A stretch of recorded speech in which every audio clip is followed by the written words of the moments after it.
Hi, everyone. Thank you so much for coming back to another edition of Mind Your Nest. I'm your host, Jennifer Rosen, and I'm truly excited about the show today and eternally grateful that I have a guest in the studio with me today. So I'm really excited.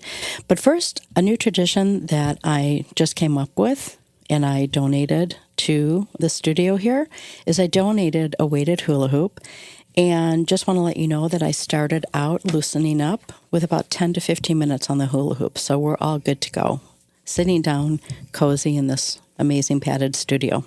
Okay, here we go. So my guest today is a very special person in my life. I've known her since 2007. We used to be next door neighbors.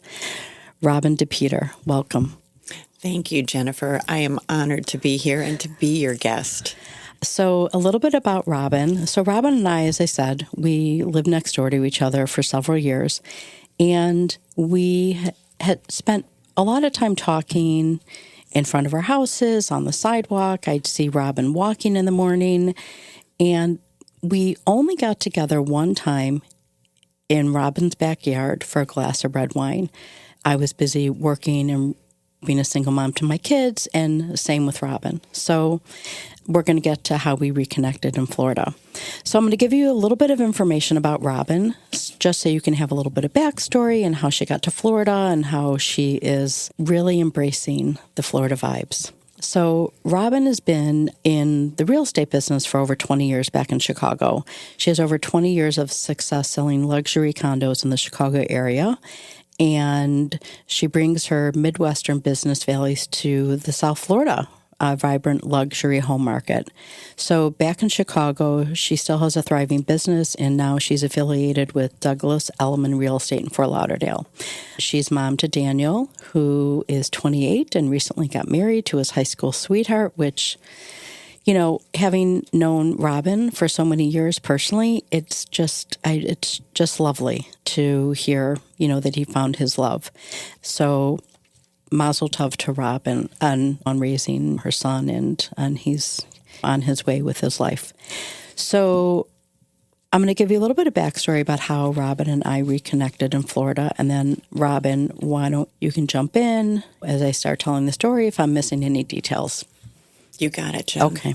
So my daughter got into University of Florida. She's a junior now. And I had a little inkling, maybe somewhere deep in my heart, I don't know, maybe I'd like to try and see about living in Florida. I didn't really say anything to anybody, but I reached out to Robin, I think the spring after Rachel got in to UF. It was the springtime when we first reconnected. Yep. And I think I reconnected with you on LinkedIn, right? It was. It was a surprising morning to see, hey, Robin, it's your ex-neighbor, Jennifer Rosen. Are you in Florida? It looks like you're in Florida. I may have a question for you. And I said, I certainly am. Let's start a dialogue. So we started on LinkedIn. Yep. That's how we communicated to begin with. Yep. So I really didn't have any idea where I wanted to be in Florida, what I wanted. I remember when you and I had talked, I really didn't know anything different between the west side of Florida and the east side of Florida. Yeah. So why don't you just give me how you helped articulate and... Absolutely. Yeah, Jennifer was saying to me, I think I might like the East Coast. I'm thinking of Boca. I'm thinking of maybe Delray Beach. And what about Sarasota? And I said, well, we've got a problem. Sarasota's on the West Coast, and while it's beautiful, it's about 3 hours away. So, and I think what we first started doing is you said, let me take a look at what the rental market looks like. I'm not really sure where I want to land. Maybe I'll do a year for a rental if I do make the move down. It was all being driven by Rachel attending university down here. Yep. So we had a couple of conversations, listings went back and forth, and it's actually kind of a remarkable story, and it kind of goes to, I think, how you and I connected and the trust and the depth of our relationship, even though we lived next door to each other for 8 years. Yep. I believe it was 8 years. And again, saw each other on the sidewalk except for that one glass of wine. What we wound up doing with you is you've quickly realized that it made more sense for you to purchase than to rent, especially when you were coming down. The rents were starting to escalate through the roof.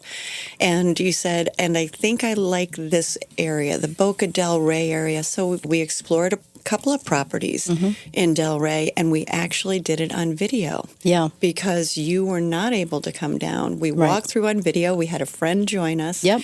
And the second house we went through, you said, that's it. And not only is it, but I'd like to buy it with the furniture and the accessories and everything else. Yep. So we quickly brought that to a close. And I think within a month and a half, you were down here and living here. Yeah. So it was a really good experience. I do want to say, first of all, thank you for our initial conversation in the spring. And then it wasn't until I went to visit Rachel for Parents Weekend in October, once she was a freshman at UF, that I solidified that I wanted to be in Delray Beach. I stayed in Delray Beach for a week. I worked remote. And I just kind of wanted to get into the whole vibe of Delray Beach. I think I told you that I'd been to Delray Beach once before. I remember how cute and cozy it was. There was something familiar to me. And then after I went back from visiting Rachel in Gainesville, we connected again. And I was like, let's go, Delray Beach. This is what I want.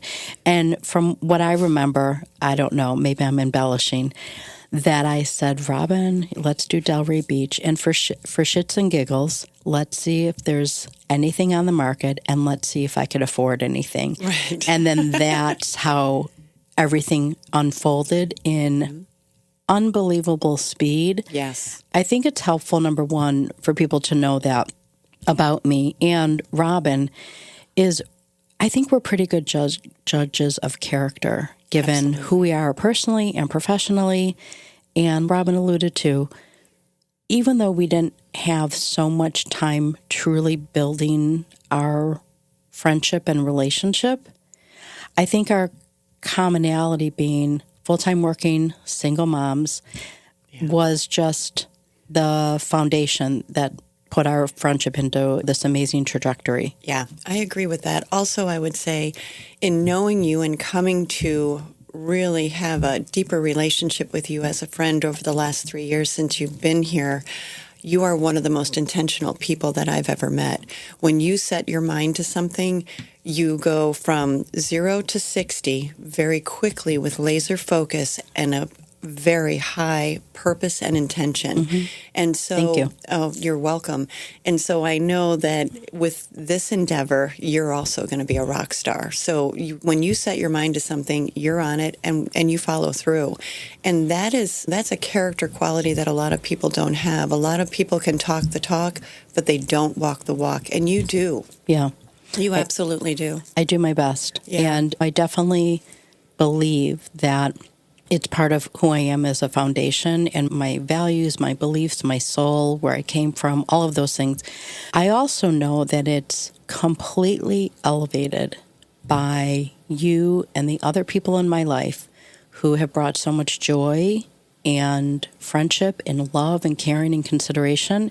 And that I know that all of these relationships are completely collaborative, and they're what fuels me every day to get up, to get dressed, put on my makeup, and go start the day. Yeah. I've always, and I agree with you, I think when you surround yourself by people who kind of vibrate on the same frequency that you do, where there's a lack of negativity, you don't have negativity coming at you on a daily basis. And I think as you grow and evolve as a person and as a professional, you can quickly figure out where the negativity is coming from and where the positivity is coming from. Correct. I'm a big believer in energy, and I believe that your vibe attracts your tribe. Yep. So I think if you embrace that kind of an approach to your life and you are putting out positivity, then what you get back is positivity. Yep. That's not to say that every once in a while there's an errant negative marble that comes into the circle, but you quickly just ping that one out. Yep. Because we have one shot at this, right? Yeah. It's one time around. It's not a dress rehearsal. That's right. And we want to make the most of our lives here and impact the people that we care about, which is what you're doing with this Mind Your Nest. Well, thank you. Yeah. I do have to give appreciation to you for helping me really being an amazing cheerleader for me. Obviously, for me, personal and professional go hand in hand. But once I decided to leave the corporate world and start my own thing. Yeah, that's a scary jump. I did that 22 years ago. Yeah. So you come out of safety and security and an identity where you know where you're going every day, you know what your role is, you know how you're viewed from the corporate perspective, and you have a purpose. And to let those lines go and say, I'm going to completely depend on myself is a very brave thing to do. But in knowing you the way I know you, Jen, you are exactly where you should be. Thank you. Yeah, you're welcome. You're welcome. So, audience, we're going to jump into not like serious questions and answers, but, it's always nice to have a little bit of a framework and table of contents to, outline and substantiate the purpose of the podcast and bringing interesting and invigorating guests to all of you. So pardon me while I shuffle my papers. So, Robin, I'm not going to ask you all the questions. It's, as I said to you before, it's really just going to be a conversation. Sure. Because everybody kind of knows my story about where I came from, how I got here. So I'm going to ask you the same thing. So you were in Florida before I moved to Florida. Yes. So can you tell me when that became a thing, when you were interested in, living in both worlds, and how long it's been and what you're doing now? Yeah. So I've been coming to South Florida for vacation for probably 15 years with a focus on Fort Lauderdale. I really love the vibe in Fort Lauderdale. I love the fact that you can kind of drop out or you can tap in, and the beaches are absolutely beautiful. I actually followed a man down here pre-pandemic, and he was living here full time. He made the transition out of the miserable winters in Chicago and decided that he wanted to live down here full time. So I was coming back and forth every 10 days for about 4 days at a crack while running my business up north. I was not licensed in South Florida at that time at all. And basically, with the pandemic coming, I had made the decision that I wanted to get a place down here. Or prior to the pandemic coming, I made a decision I wanted to get a place down here. And that was such a great decision. I rented an apartment on the Intercoastal. The pandemic hit, and Chicago, which is my home base, or was my home base, shut down. I lived downtown Chicago in Streeterville. There was no cars on the streets. There were no buses. There was nothing. So that must have been a huge shift, because I know you to be hustling and bustling and going for your business. Absolutely. So Absolutely. How was that? Were you concerned? Were you nervous? Oh, absolutely. With the pandemic, I don't think any of us knew what the outcome was going to be at the back end. How long was it going to last? How was the world going to change? Yep. And one of the things in real estate we saw, I work primarily in an urban environment, and we saw everybody exiting the urban confines, the cities, and heading out to the suburbs, because we all went on lockdown in the city. So the only real estate that was really being transacted was out in the suburbs, where you could own a piece of land and you could run your own world. If you wanted to cook out, if you wanted to be in your backyard, etc. Wow. Yeah, it was a very scary time, but I've been through other scary times. 2008 in real estate, when the market totally shut down because of the housing crisis and the mortgage crisis. That light didn't go back on until 2012. So, oh, wow. Yeah. And at that point, I actually wasn't sure that real estate was ever going to come back. So having a little bit of that experience of being involved in a major and living through and coming back, I never left real estate. I've been in real estate for 23 years now. Wow. Corporate America, 20 years prior to that. I'm aging myself. But yeah, it was scary, but you hang in there. You know what your purpose is. Real estate and serving my clients at the highest level is my purpose. I enjoy it. It brings me joy to help people. In terms of what we earn as realtors, that's my icing on the cake. Yep. That's the grace that comes along with what I do on a daily basis. So I would never leave. I can't imagine doing anything else. And we just know, as an independent contractor, someone who runs their own business, you are going to have to ride the waves of the market. When you first came to Fort Lauderdale, when you were getting into that shift, had you immediately thought about getting your license here in Florida, or were you simply thinking one-dimensional. I'm going to continue my robust business in Chicago, and I'm just going to go back and forth to Florida and enjoy the Sunshine State? Right. That is a great question. Thank you. Yeah. No, I never wanted to just come here and be on vacation and enjoy the Sunshine State. I wanted to set up a life down here. Got it. And my goal, lofty as it was to actually duplicate my very successful business that I have in Chicago down here in Fort Lauderdale. Yep. And I have to say I was a little bit naive because I thought I would just walk in and my brand would carry me and people would be like, Robin Depeder is here she's here and let's just give her our luxury condo listings because she's got such a track record in Chicago. Right. Well, it's been 3.5 years that I've had my license down here. And basically the last year is when I've just started to get some traction with Douglas Elliman. I was with a boutique agency prior to that just because my business in Chicago was pulling me out of this market. And now I've got a very good balance. I still service my clients up in Chicago. I handle a lot of listings up there. And I have a team who supports me. So my clients deal with me, but I'm not opening the doors and using the keys any longer. But I can, as I say to my close friend group, I live in Fort Lauderdale and I travel for business. I can be on a plane tomorrow morning if I need to be. Right. So while I haven't been able to duplicate that business, I am starting to get some traction and I'm enjoying the heck out of it. And eventually that business hopefully in Chicago, will be referred to a very good colleague of mine who I know will take very good care of my clients. But I am nowhere near that yet. And so tell me a little bit about your initial experience getting your toes in the real estate market here in Florida. And I'm talking as somebody who kind of had to dip my toes in as well professionally when I first moved here. Right. You and I both, we've never not worked. We've always worked. Always hustling. Yes. Always figuring it out because that's just part of who we are. Right. And so I understand how you were feeling from a different perspective, but tell me about when you first got here and you're like, okay, I'm going to start getting my toes in the water from a real estate, like brand new. It's almost like you're fresh out of real estate school, right? Well, right. After being in the business for 23 years, or at that point, probably 20 years, and coming down and thinking, oh, I'm just going to be able to walk in and duplicate what I do, you quickly find out that you are a newbie. And to go from the top of performance and the top of my market, top 1% in my office and all the rest of it back in Chicago, to come back where nobody knows your name. Right. And people are like, what do you do? And when you say, I'm a realtor, people go, oh, yeah, I know about 5 of you. My brother's one, my sister's one. I've got an aunt who does it. 2 of my best friends do it. This is a very saturated market relative to realtors, and all I will say is interesting. Very saturated, highly competitive, and most realtors down here are doing it part-time. It's especially if you're a snowbird. It's difficult, and it's the Wild West down here is what I would say in terms of real estate. The values are very different, and what I think is really important from where I come from, the Midwestern values of we do what we say. We are committed to our plan.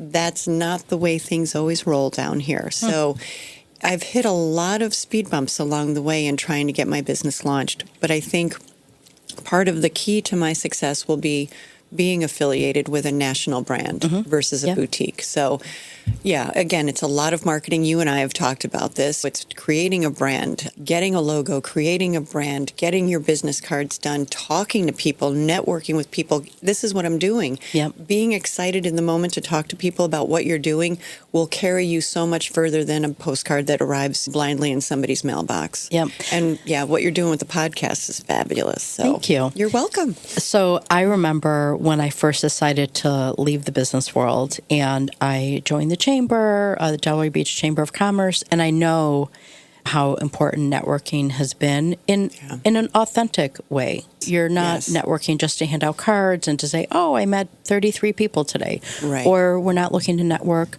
between 28 and 31 days a month because I am always who I say I am, and same with you. So we're very authentic. We believe in confidentiality and very professional in our approach and having integrity. So it was really fun and has been to say, hey, Robin, there's a networking event. Would you like to come with me? Or here's an opportunity. Yeah. And it's been really nice that we can kind of tag team like that. Yeah, I've enjoyed that. And I've enjoyed growing with you as a professional, as you're growing yourself with your new venture. It's fun for me, and I'm really excited for you. And I think to your point about the networking, Jen, we are authentic, and you and I are both very energy-driven people, and we can connect very quickly with people, and that's wonderful. But we also have to put our filters on and say, is this the right connection? Completely. And typically, those types of non-connections prove themselves out pretty quickly, because there are a lot of people out there that are at these networking events where I'm handing out 35 cards today. Yeah. That is not the goal and objective. The goal and objective is to make a genuine contact with somebody who now believes in your mission. Yeah. You believe in their mission. Yep. And it's a win-win. It actually becomes a relationship. Yep, absolutely. Yeah, which I think is key. And that is, I think that's the cornerstone to any business that a person is trying to build, is the strength of the relationships and your values and how those resonate with others. Exactly. Yeah. I mean, however you are connecting, whether it's over business or a personal thing, or for me, a love of ice cream, whatever the case may be. I mean, it's like you can tell right from the jump. I also, and will be a topic for another podcast, but I've always equated professional connections for me, just because I've never not worked in my entire life, that it's kind of like dating in a way. If you know, you know. Yeah. Right. So you just know. Yeah. You know what I mean? If there's chemistry, if there's not, you can tell in just a couple minutes if you're looking to continue on with this person. Right. And I also, your energy, your approach, your goals for your business need to resonate with the individual who's receiving it. Right. And again, you can read people, because what you have are gifts. That's how I look at my business and my personal life. Yeah. I want to gift the people who are important to me with my talents and my help and my assistance, because if they're on a trajectory and they have a goal, my goal is to get them there. That's exactly right. And if we're going to work together, it's going to be brilliant. Yeah. But if you're going to work against me, or if you feel I'm working against you, then it's just, we're going to stand still. We're not going to make the progress that you want, and we're going to come out of it dissatisfied. Yep. Life's too short for that type of dissatisfaction. I agree. Do you have an example of a client? I mean, I know you're very well established in the Chicago market, and I'm sure you've had stories beyond stories.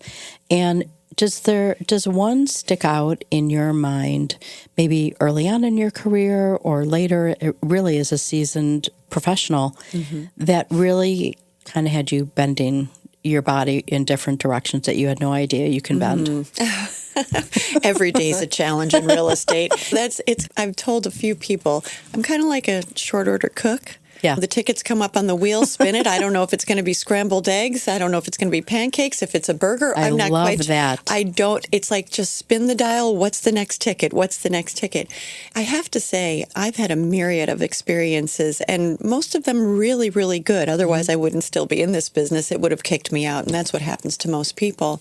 I enjoy the variety. So I enjoy stretching. My feeling is, if I'm not growing, I'm kind of dying on the vine. Yeah. So test me. Whatever your situation is, and I deal with people in distressed personal situations. They have financial issues.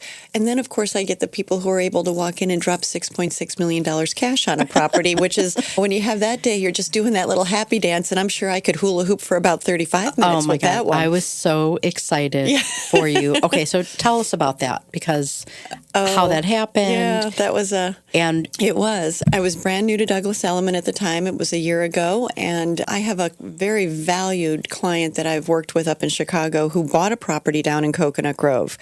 And they bought it through the developer, but I sold their penthouse up in Evanston, and I set a record for them. Evanston's a suburb. Fantastic. Yeah, Evanston's a suburb. Or as we Jewish people like to say, mazel tov. Mazel tov. Thank you. I appreciate that. So he actually gave me a call. He knew that I was flexing between Chicago and Fort Lauderdale, and always had said, you need to get together with my wife and I. When you're down there, let us know. We're down there in the winter. We're snowbirding it. And then they were back and forth.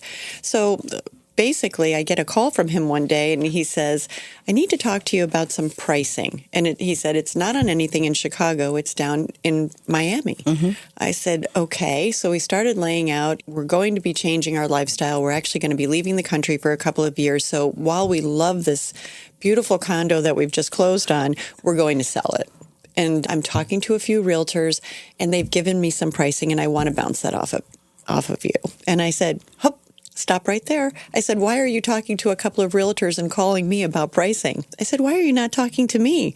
He said, well, love it. He said, you're in Chicago. I said, I am sitting at my breakfast bar in Fort Lauderdale right now. And he said to me, how soon can you get here? I was there the next morning. I was in competition with 3 very established realtors out of the Miami area. But because of my relationship with him and what I was able to do for him in the past, he hired me, and I sold the property in record time I set a record in the building for him. Yeah. Unbelievable. Yeah, it was a great story. Oh my God, I was so excited. Yeah. I was just thrilled for you. Thank you. Seriously. Thank you. I'm thrilled to be. And it was a beautiful property. It was, I didn't physically see it, but I saw the pictures and I was like, wow, God bless people who have money. Yeah, but that goes to, again, it goes to that relationship. It goes to the fact that we had established something. He trusted me. Yep. He knew I was a known quantity. So, yeah, it worked out very well. And I just wish I had more clients like that who had property down here from Chicago. But well, we're hoping I'm doing my best to help you know, in that regard. You are an awesome, as much as possible. You are an Uber connector. If there's a few titles I would give Jen. Uber connector, super genuine, and just, I mean, you beam positivity. Oh, thank you. You do. All right. So we're going to we never really got to the questions because we're just chatting, which is fantastic. Right. So, but I really want to know, number one, the name of my podcast and my business. So can you tell me, what does Mind Your Nest mean to you personally? And how do you interpret the concept of nurturing and caring for your inner world, your environment, your personal sanity, and all of that? Yeah. What does that resonate with you? Absolutely. And I love the name of your company. And I told you that when we first met over lunch, and you said, this is it. And actually, I have it as an LLC, etc. To me, Mind Your Nest is basically, it's taking care of the people and the things that are most important to you. Yep. It's taking care of yourself first and foremost, because if you are not taking care of yourself, you can't be good for anybody else. And that's emotionally, spiritually, physically, financially. Yep. If you can hit on all of those key tenets, then basically you can go out and be abundant with others. And I just had this conversation with somebody on my way up here today. It's the little things that we do to take care of ourselves that compound into making that overall feeling of abundance and feeling of daily joy something we can realize. So it's not necessarily flying off to Monte Carlo for dinner, because that's like really great and that would be really taking care of myself. It's the whipped cream in my coffee. Right, exactly. It's the power walk along the beach. It's hearing the birds sing in the morning and being present enough to say, what a beautiful day this is. Yep. And as you feed your soul and your spirit, and if you start there, then I think it just goes out. I think if you're mindful of yourself, you're mindful of your finances, you're mindful of your physical environment, and you're mindful of your relationships, you've got it all. I mean, you're really banging on all cylinders there. Yep, I agree. And I truly believe that you and I, being single full-time working moms, Daniel's 28, mine are 21 and 23. Yeah. It was hard to really mind your nest in those early years because we had these babies that needed guidance. So it's been wonderful to see as our kids have gotten older that we can really embrace the minding our own nest and putting ourselves first in the most authentic way possible. Right. And for the first time in our lives. Yeah. Oh, exactly. I don't know. You have to walk this path to fully understand that your children and that charge that you have taken on of raising them as a single parent really is all consuming, but it is also your why. It's what drives you every single day of your life. Yeah. So when you get that freedom to be able to take care of yourself, it's a little discombobulating in the beginning. You go, what?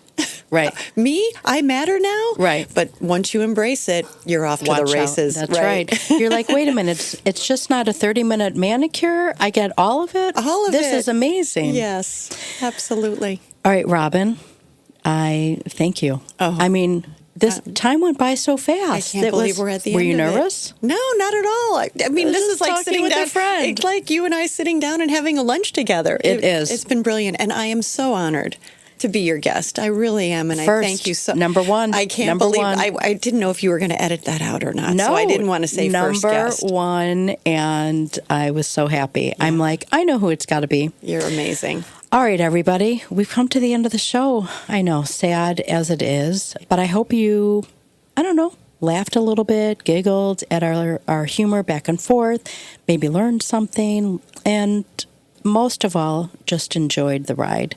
So, as we always say at the end of the show, please join me in this journey towards a brighter future by tuning in on various platforms and leaving a 5-star review.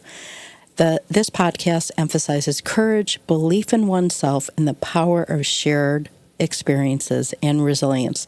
And don't forget to hula hoop. See you next time, friends. XOXO.